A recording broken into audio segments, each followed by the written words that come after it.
Music, Yellow View.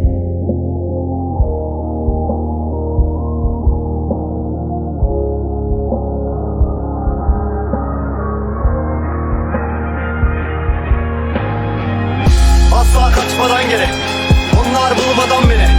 Koş gel bir köşe başımda kesilmiş nefesim, kısalmış sesim. Sanki çok yakınmış deniz. Gözümde sandırılar gerçeğin tılsımı yetik. Bu halden fişlenmiş basılmış cebim. Sıkılmış beni, belki bir ağaç, belki bir kedi. Vefa kalbetin dedim, sevda ailedir denir. Dibimde çakıl var, kalbimde hasretin kiri. Diliksin ansızı, kapana kapılar açılmaz geri. Bir dünya gözümde arkada silik. Dört yanım ihanet, dört yanım yalan. Geçmemiş bu kış, gelmemiş bahar.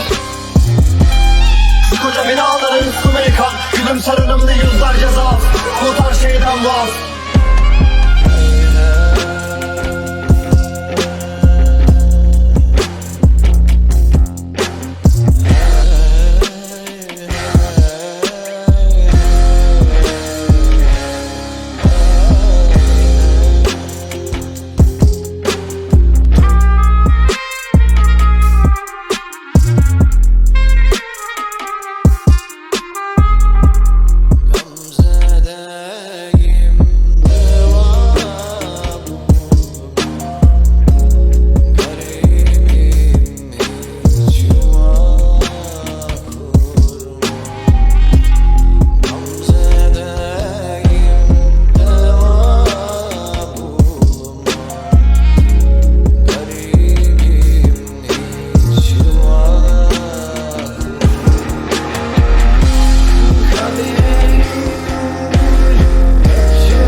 Bak ellerim diken, ellerin yağ, ellerin gö.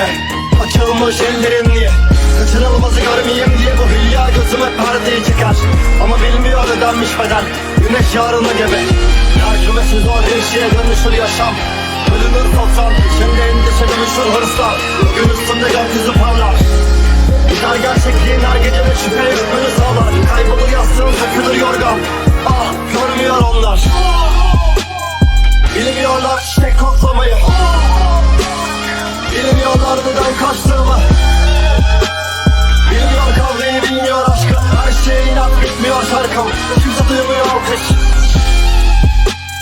Değişir her şeyin, kimliğin gider. Devrilir duvarlar, ismini siler. Buna kimlerin alanı, bunlar kimlerin yalanı. Bugün kirlidir sokağım. Herkes her şeye hazır ve lazır. Umursamayacaklar, incelip kopar.